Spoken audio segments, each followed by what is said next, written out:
This episode is brought to you by Kia's first 3-row all-electric SUV, the Kia EV9, with available all-wheel drive and seating for up to 7 adults, with a 0 to 60 speed that thrills you 1 minute and available reclining lounge seats that unwind you the next. Visit kia.com/EV9 to learn more. Ask your Kia dealer for availability. No system, no matter how advanced, can compensate for all driver error and or driving conditions. Always drive safely. This episode is brought to you by Carnegie Mellon's Tepper School of Business. Want to advance your career or switch fields? An MBA from Carnegie Mellon's Tepper School of Business can help. Earn your degree from a top-ranked business school with a thought-provoking curriculum, one-on-one leadership coaching, support from experienced career counselors, and full-time, online hybrid, and accelerated MBA formats. Join the intelligent future. Visit cmu.edu/Tepper to learn more. Level up your listening with Bose Quiet Comfort Ultra earbuds and headphones with immersive sound and world-class noise cancellation for a not-so-silent night. Visit Bose.com/Spotify to shop sound that's more than a present. 'Tis the season to shine with H&M. Discover the holiday collection and find fashionable pieces for your wardrobe or for under the tree. Get inspired and dazzle with this year's glam. From tuxedo styles, bow detailed pieces, impressive prints, and more. From unforgettable looks to unforgettable gifts. With fashion finds to home decor, find it all at H&M. Treat your loved ones and yourself this season. Shop in-store or at hm.com.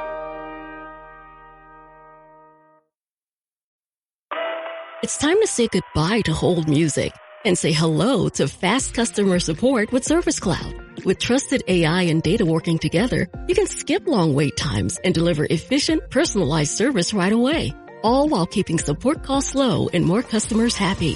Reimagine your customer support with the #1 AI CRM for service. Learn what's possible at salesforce.com/products/service. Between the kids being home and hosting, everything in our house gets used up in summer. With Instacart, I can save money by stocking up on all my favorite summer brands. I save time by getting everything delivered in as fast as an hour. And I save myself a sink full of dirty dishes by stocking up on paper plates for the annual summer cookout. Save more on summer essentials? Spend more time enjoying summer. Add summer to cart. Download the app to get free delivery on your first 3 orders. Offer valid for a limited time. Minimum $10 per order. Additional terms apply. Welcome to the Human Capital Innovations Podcast, your go-to source for personal, professional, and organizational growth and development. We hope you tune in often for all things people management, organizational development and change, organizational leadership, and social impact related. Maximize your personal and organizational potential with Human Capital Innovations Podcast.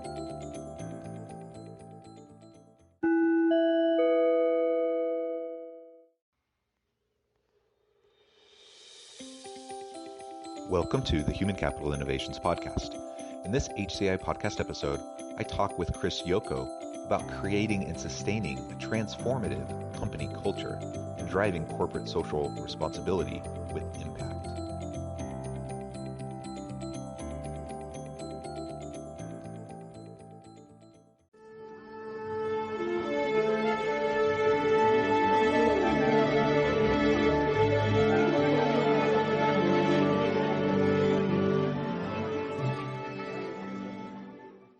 Chris Yoko, welcome to the Human Capital Innovations Podcast. Thank you very much for having me. Yeah, I'm super excited to have this conversation.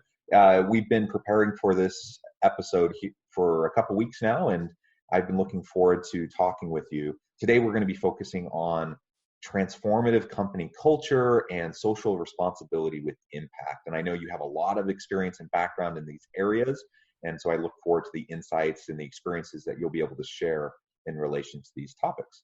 As we get started today, I just wanted to share Chris's bio with everyone. Driven by a determination to make the world a better place, Chris Yoko is focused on helping people and the organizations they belong to pave the road to a more utopian world. He primarily does this by helping these like-minded organizations build and champion themselves using the most powerful asset, their web presence. When Chris isn't fearlessly leading, you'll likely find him on the ice playing hockey with his nose buried in a book or playing and exploring with his incredible wife and 2 daughters. What a wonderful background. Sounds like you have a beautiful family. I'm not a hockey player. In fact, I don't really understand hockey, and I'm not a very good ice skater. But that sounds like a lot of fun, and really such a pleasure to have you today. Oh, happy to be here and happy to share. Anything else about yourself by way of background, personal context that you'd like to share with listeners before we dive in? No, I think that covers just about everything. Okay, cool.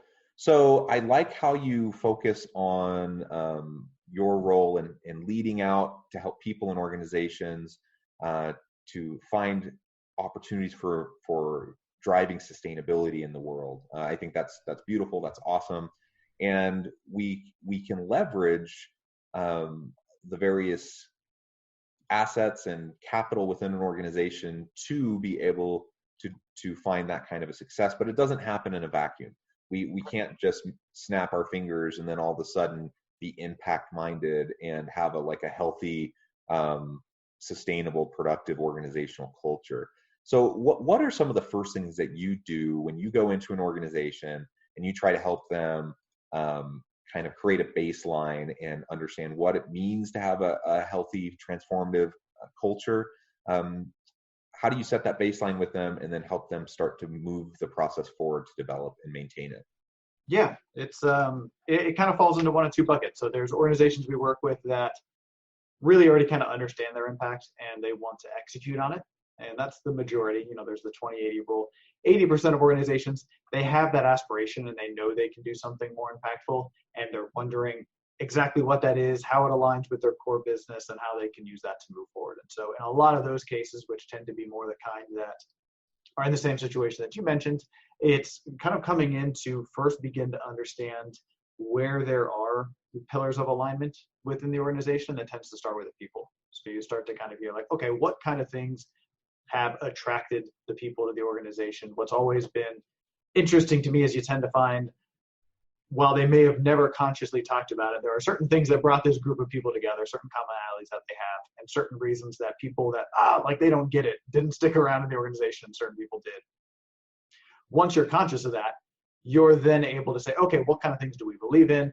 How do we help execute that? And how is that in alignment? So all of that has to kind of start with conversations first around okay, why are we all here? Why do we contribute so much of our time to this work? Why do we feel like it's important? And what things happen as a result of our work out within the world? And then how do we kind of define good around? Yeah, that's great. And you highlighted an important facet that just kind of naturally emerges, whether we intend for it to or not. And that is that people tend to be attracted to or repulsed from our organization based on our values, based on the culture that emerges and the fit there, right? So there's a lot of research, for example, around this idea of values congruence and person-organization fit. And when those fits are out of alignment, then people self-select out. And when they're in alignment, you tend to attract those types of people. Now, often though, organizations, particularly, new startups that are, and maybe they're scaling, maybe they're a little bit, they're going through the early stages of organizational maturity. They may not have like a purposeful culture that they've worked to establish. It's just kind of emerged, right? Anytime you get people together, a culture starts to emerge. And so the question becomes, is it an intentional culture? Is it the type of culture that will actually support and help sustain the organization and your purpose? Are you attracting the right kinds of people? Because it works both ways. Sometimes the culture that emerges may not be a healthy one, and you end up attracting and retaining people that fit with an unhealthy culture that actually will drive unhealthiness within the organization. Absolutely. So we want to be intentional. We want to be mindful about the signals that we're sending through our leadership and how that influences the culture so that we can get the right people. So you talked about, getting everyone around the table, having those discussions. What are the core values? What is our purpose? What is driving us? And that's key to be able to start to establish the baseline so that we understand we're all on the same page about what we want our culture to be.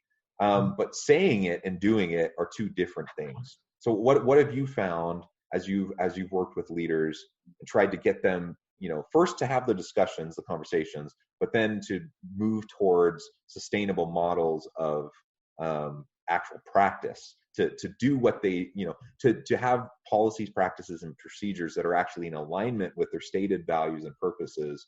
And so they're not undermining themselves through the way they go about doing their business.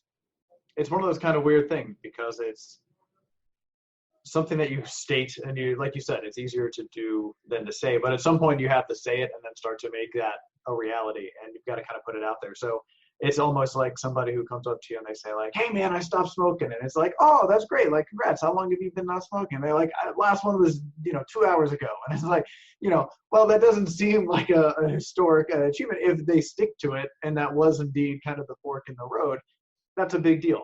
And the same thing happens at the company culture level. There's a couple of things where you say like, I use us as an example. At a certain point in 2014, we said, we're only going to work with organizations that are aligned with the mission and philosophies we believe in. And then we had to go through the process of like firing a handful of clients that didn't fit. And that was kind of the harder pill to swallow, because I think especially all businesses, but especially people that have more of an entrepreneurial mindset, still have like that high score running in the background where they're like, yeah, but like revenue's the number to go after. And it's hard to cut away with that. But ultimately, after we had let those clients go, it was the fact that we said like, oh, we only work with these kind of clients. And they're like, oh, really? Like, how many of those have you worked with? Well, like 2 right now, but at some point it will be more.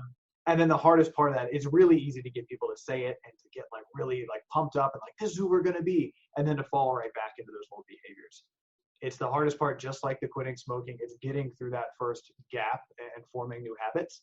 And those are the things you have to be really intentional about. Some people just through pure force of will do it. But for most others, you've got to have some stuff that you write down and make you kind of stick to your guns and create those new habits. Because it's just, you go through what is it? Unconsciously incompetent, unconsciously competent, consciously or consciously incompetent cycle. The same thing happens here. And so after a certain point, you don't necessarily need to look at the new rules and the processes and stuff that you wrote to help you break the old habits and enforce the new ones. It becomes a part of your DNA and just the way that you work.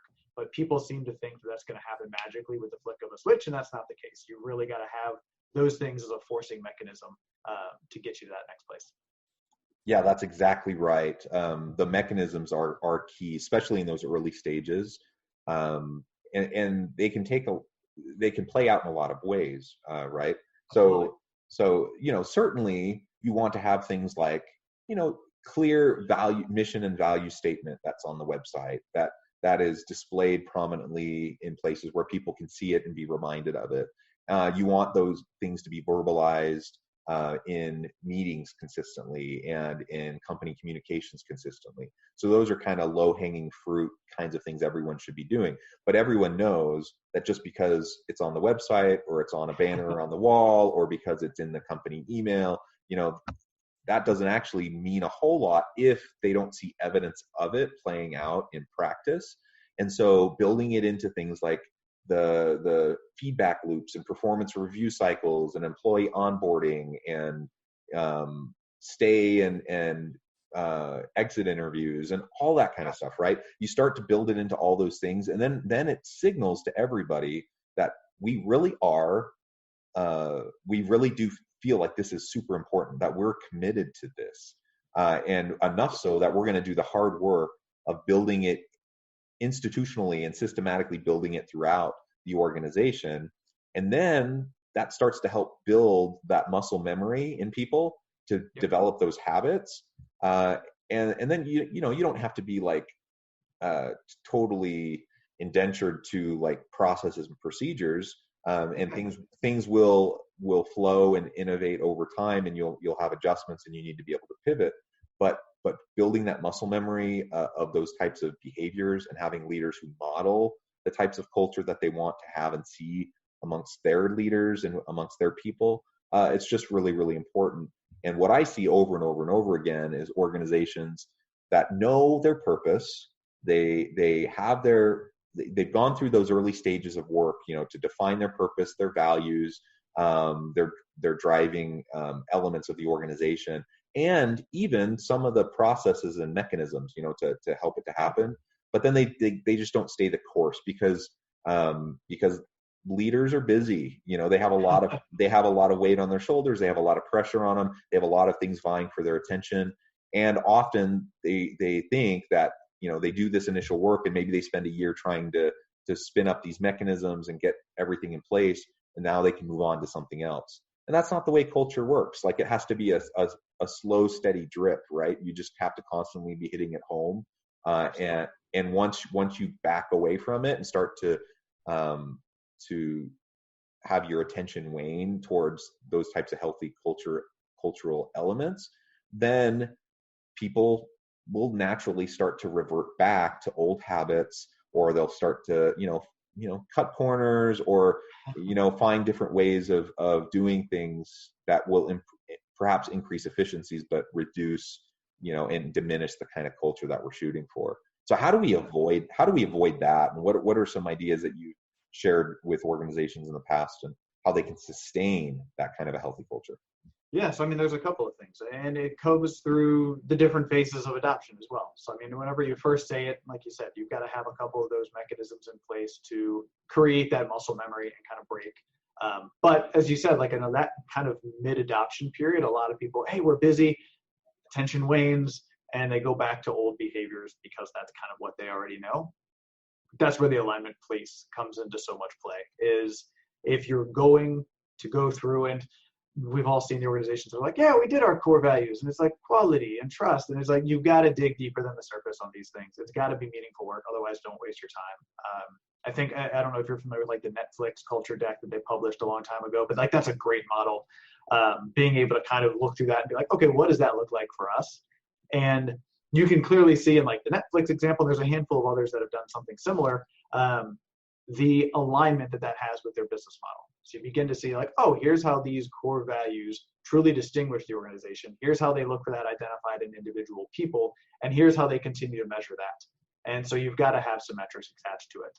And if this is a departure from the direction you've been going, or you're making a change of course, changing momentum at any point takes, energy.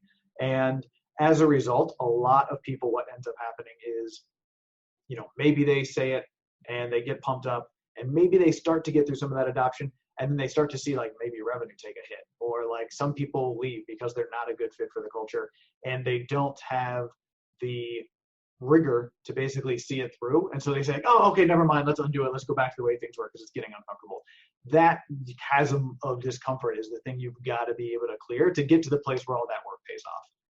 And so that's ultimately where you've got to be able to put your money where your mouth is and apply tangible metrics that can kind of help hold you to that course. So whenever you take a look at your core values, assuming they have a meaningful, impact and alignment with your business, you attach those to each people's, quarterly review or annual review or whatever, review periods you might have.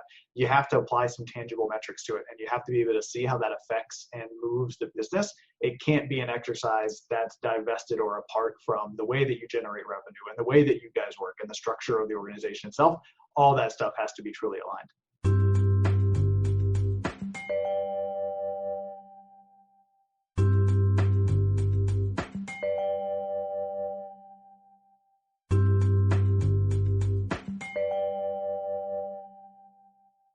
Yeah, that alignment is really key, and it's not easy to find, right? And you often have to have an iterative process, which also speaks to the importance of continual attention to your cultural initiatives, right? Because it isn't let's have a retreat, let's have some meetings, let's set it all up, and now we're launched and we're good. No, it really is iterative. There's going to be ebbs and flows where you're going to learn as you go. You're going to have to make some adjustments, and then you just have to sustain the effort and the attention. And over time, again, like we've said, you start to build the muscle memory, you start to build the habits, the new processes and procedures, those mechanisms start to get more comfortable and in place. People start to self-select in and out around the culture, which reinforces the culture. And then it starts to be something that's more sustainable and maintainable.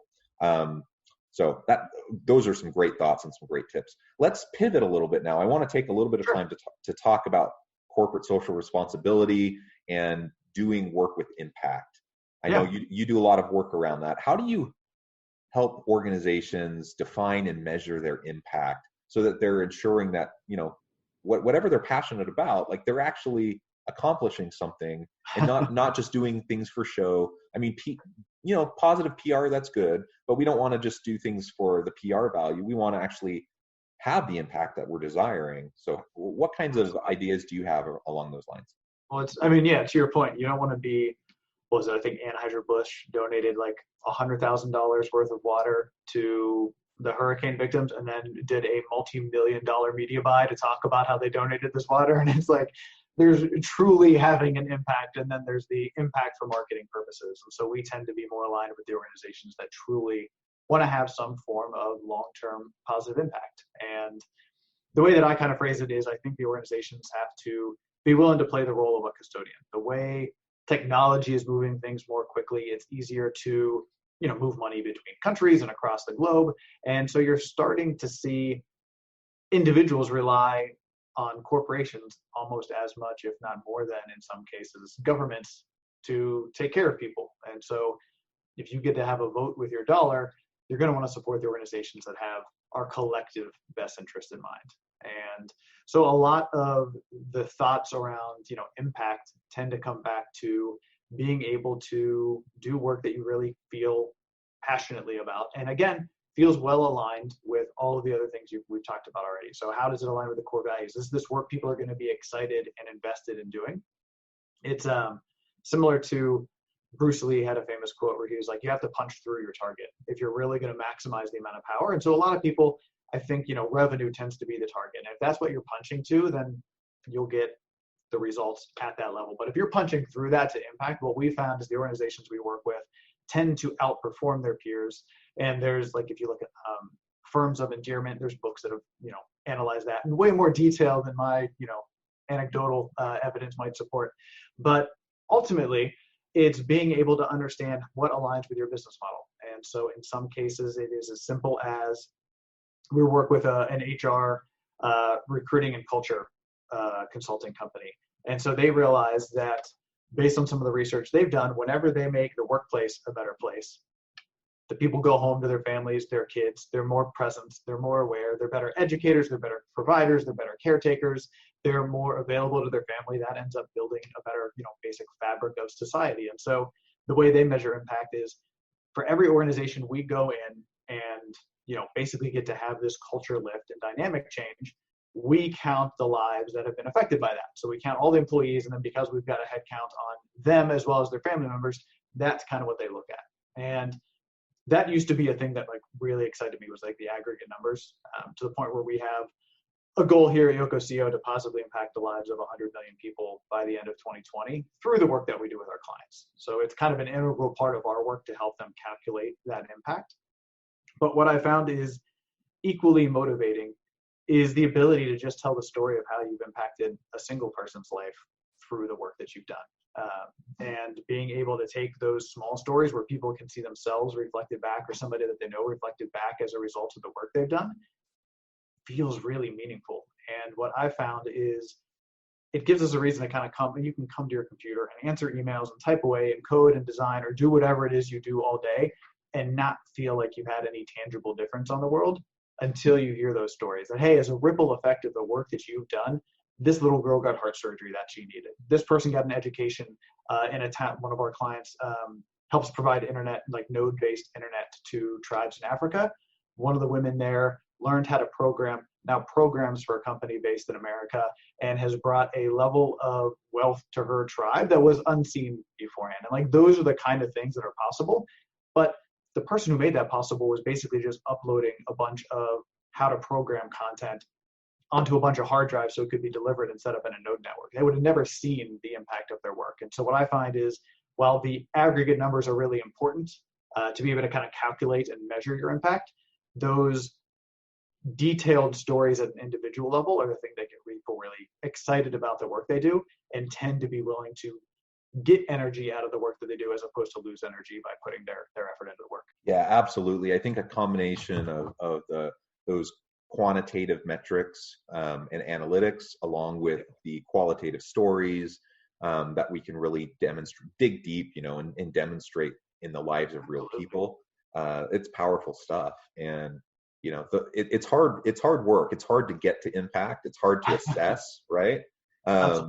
If it was easy, then, you wouldn't have organizations reaching out to, firms like yours to help them do it, and I do a lot of that kind of work myself.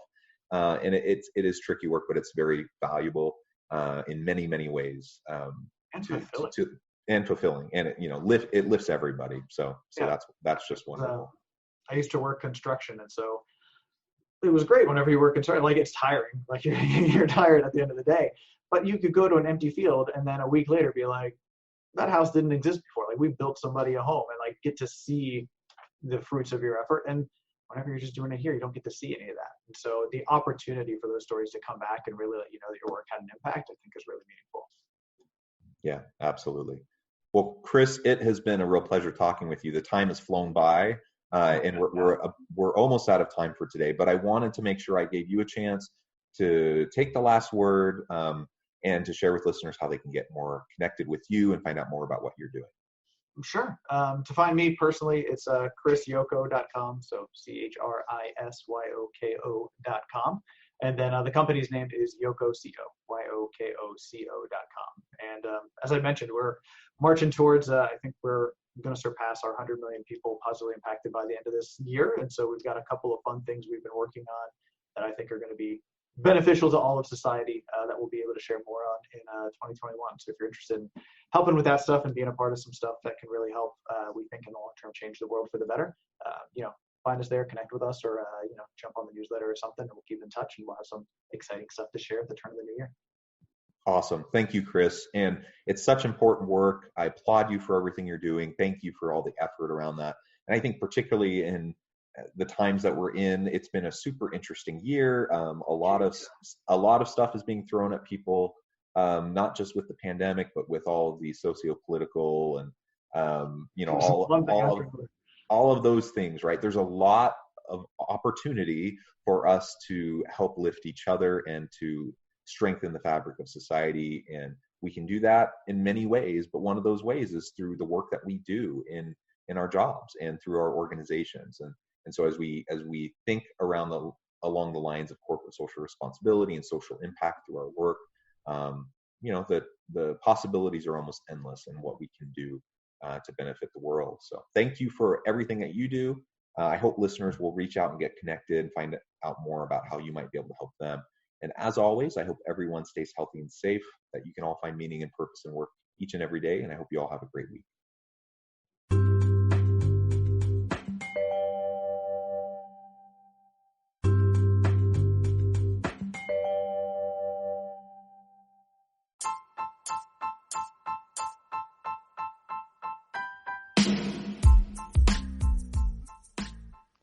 We are excited about the launch of HCI's new magazine, Human Capital Leadership.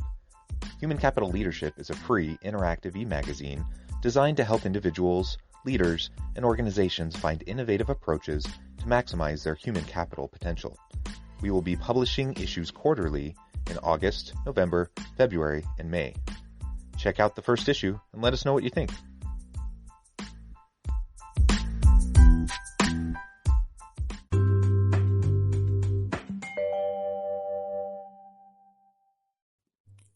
Thanks again for joining us for this episode of the Human Capital Innovations Podcast.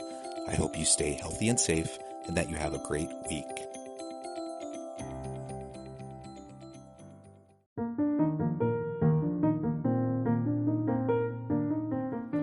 Check out our new weekly LinkedIn newsletter, Alchemizing Human Capital, exploring industry trends via original research and interviews with executives and thought leaders from across the globe. We look forward to having you join us.